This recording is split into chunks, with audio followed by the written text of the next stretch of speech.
And so it's the main focus, main goal is to go out there and win versus Stanford, um, and not let my teammates down out there on Saturday. So that would be the answer to all of those questions towards the NFL. I have 10 more games left here that I'm, given. And then we're working for the last three. So that'll be the answer for all of that. But next question, please. Welcome to the Put on Waivers Media Group, home of the Put on Raiders podcast and the Student Body Right podcast. This is your place for the best breakdowns and the best insight for those who fight on and bleed silver and black. Now, here are your hosts, Dwayne Douglas and Ryan Holmes. And welcome, everybody, to another glorious episode of the Student Body Right USC podcast. I'm your host, Dwayne Douglas, and as always, I am podcasting off the beautiful shores of the Pacific Ocean. Beautiful day out here in Southern California. PORSBR is my X handle, Twitter handle, whatever. You can catch all my stuff there. Also, you go to Put On Waivers _podcast. You can catch us on Instagram as well. Don't forget our sponsor for this program is activebeblack.com. They have all the different attire for your leisure or workout stuff. So definitely check them out with promo code PORSBR. That's PORSBR, your promo code for 10% off of everything on activebeblack.com. USC's 2-0. This is our news and notes episode. So we'll get some news and notes. The rest of the week we got all 22 coming up, all 22 show coming up for you.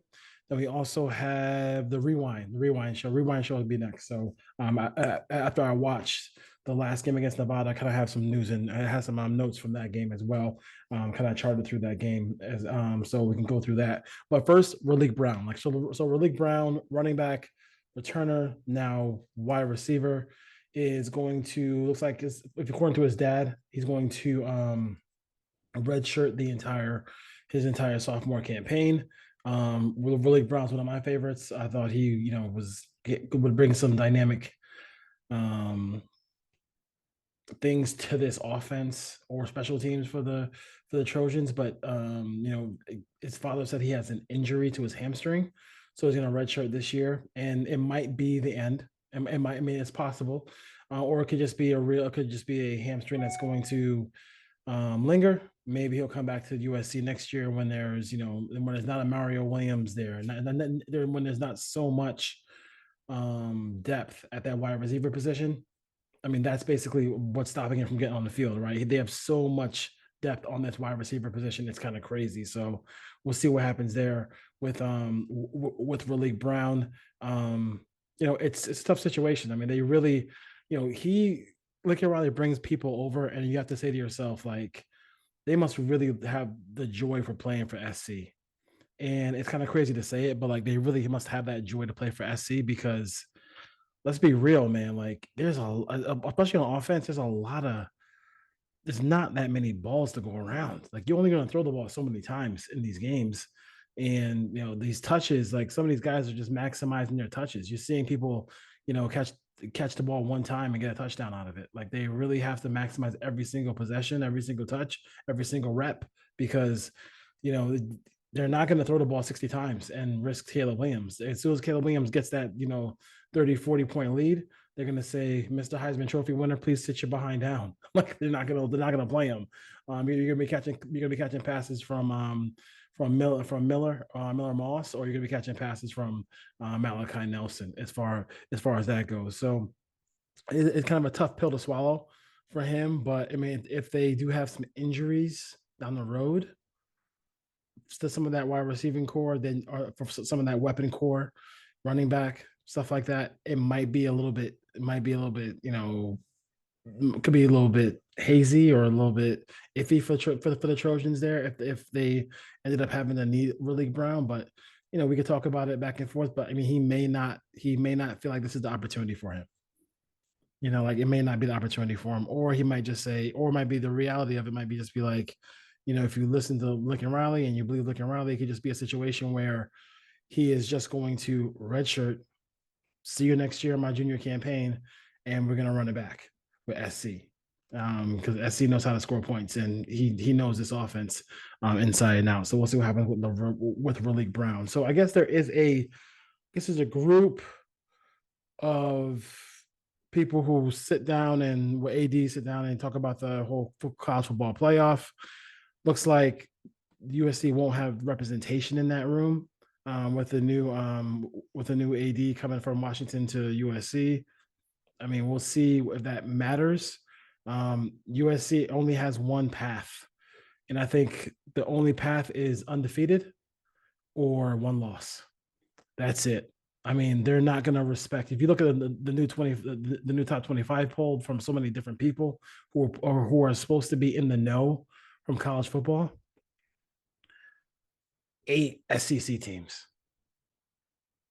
Like it doesn't matter what Shedeur Sanders does. It doesn't matter what Michael Penix does. DJ Ulongule out there in Oregon State. It doesn't matter to these dudes. They are not gonna cross the Mississippi River and look at you and look at Pac-12 football. They're gonna let one team possibly go into the playoff. And if that team is going to be USC, if it's going to be Washington, if it's going to be Utah, if it's going to be Oregon State, I mean, they got to have one loss. And that's including the championship game in Vegas. So they really, really, really got to have one loss. It's the only opportunity they're going to have to get there. And they got to go undefeated or have one loss. So we'll see if USC can do that. They have 2 losses. It doesn't matter whether they have representation in that room or not. It's just not going to matter. It's really not going to matter. So they got to take care of their own business as far as that goes. One of the early injuries, we talked about Raleek Brown's injury. Now talk about Gino Quinones, offensive lineman guard for SC. That's a big loss. Depth on that offensive line. I mean, last year they lost some offensive line depth, and that really hurt them as well. So that wasn't a great thing for this team at all. So that was a problem for them last year. And he wasn't a starter, but he helped with that rotation. And they haven't even got to the gauntlet yet. Yeah, SC hasn't even got to the gauntlet yet. So the gauntlet is coming. The gauntlet is right around the corner. Right after they get this Stanford game done, the bye, you got Arizona State.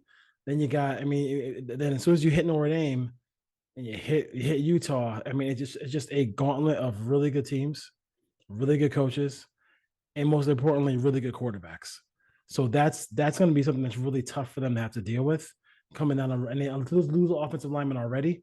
I think that's going to be really tough for them to deal with as far as that goes. But they do have some depth there, and hopefully they can continue to get that going as far as that goes. So there is a situation that may, for Arizona Cardinals fans may not want to hear this. But it seems pretty clear to people who watch the NFL, who watch college football, that there's a whole lot of tanking going on, if you will, out there in Arizona. They're just, they're pretty much tanking this season. So with that being said, I know I've seen people say, I saw somebody on Twitter saying they did a breakdown and tanking doesn't work in the NFL and all that stuff like that, whatever. But do what you got to do to get a quarterback. I mean, I understand it 100%. You got to get a quarterback. You need a quarterback. You can't just, you're going to be middle of the pack or just be a bad team if you don't get a quarterback in the National Football League. But if you want Caleb Williams, I don't know if I think Caleb Williams is, I've said it in Twitter Spaces. I've said it here, and now his father has said it. His father, Carl, has said the same thing, is that I just don't think that Caleb Williams is a guy who is just going to go to the team who's the number one, who's number one. I don't see Caleb Williams just walking into that room and going say, hey, I'm going to go play for the Arizona Cardinals. I'm going to go play for the Tennessee Titans. If he doesn't like the setup, he's not going. He's just not going. His dad's already talked about, hey, this whole thing about NFL does it backwards. I don't like how they do it with the whole parody situation. They want parody, so that's why they do it this way. I'm not a fan of how they do things. All that sounds great, and I understand it. I mean, it's the kind of the way the thing is done in the NFL. So, that's it. That's neither here nor there. But at the end of the day, like, does Caleb Williams actually do that? If USC goes out there and they win the championship and he has nothing else to really, and he wins the Heisman and did all that stuff, and he's going to come back to the Coliseum one day and just have his, the peristyle set up where, his number 13 jersey. I mean, he's already in the class of just like, we're sitting here talking about Caleb Williams as being the greatest quarterback to ever play at the University of Southern California. That is something else to say. And and the more and more you watch him play, like, yeah, he might be that guy. The question is, does him being that guy mean when it's time to go to the NFL, he's going to the NFL on his terms? He's not going to the NFL on your terms. He's gonna pull a John Elway, gonna pull a Eli Manning. He's gonna go to a spot where he can go and, maybe it's Miami, maybe it's the Raiders, maybe it's, who knows what teams he likes the setup in. But it might be a situation where teams have to really think about, like, is Drake May gonna not be a hassle, or do we just kind of call his bluff and keep him? Kobe Bryant, hey, like, he was pretty much, he wanted to be a Laker and that was gonna be it. Kind of made that known. So you could draft me, but just so you know, just so you know, I got money. I can just chill. I don't gotta play. And I think for Caleb, that's something you gotta think about too as well. Caleb is not gonna throw himself into a situation where he could get hurt. He can just be maligned in a offensive setup that's not good for him. A team that's not good for him. A team that doesn't know how to win games, that doesn't have a history of winning.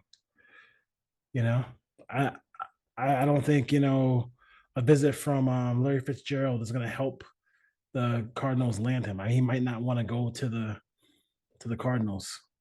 He might not want to go there, and I think that's a real thing for them to have to worry about. That's a real thing for them to have to sit back and say to themselves, hey, do we really want to take our chances and have a problem with Caleb Williams and him coming to the team and being disruptive, or not coming to the team at all? Something to think about as well. One last thing here. Colorado is definitely they put themselves on the map a little bit here with their win against TCU. I give them all the credit in the world. Great win, but I do think that, like, Lincoln kind of did it first, but it's okay. Deion can bask in the glory of that victory. It'd be interesting to see how they go from the nobody gave us a chance to we're expected to win and blow out Nebraska. Rivalry game, the tickets they're charging, who knows what. They're charging NFL style prices for these tickets in Colorado right now for the Buffaloes. And it's because of the performance of Hunter and Bo Sanders and Deion's persona. I mean, he gets these guys going. They understand. They love to play for him. They'll run through a wall from him. And if you watch it on all 22 and watch the game flow, they really didn't make a lot of mental mistakes or errors or stuff like that. They really played a sound football game. So that goes credit to him, goes credit to that quarterback, and goes credit to those kids. They really did a good job against TCU. Whether TCU is, up or down, whatever, a win's a win, and they went there and handled their business. So, all right, news and notes. Student Body Right USC podcast. We will be back with the rewatch and then I'll have some all 22 for you as well about for the victory for the for their victory, recapping their victory finally from this weekend when USC played Nevada, and then we'll have a quick conversation end of the week about Stanford here. Right, Stanford's going to be a tough opponent offensively. That coach can dial up some plays, so we'll see another test for this SC defense to see what they can do with it in a situation where this is probably the last time you see USC play the nerds from Stanford. All right.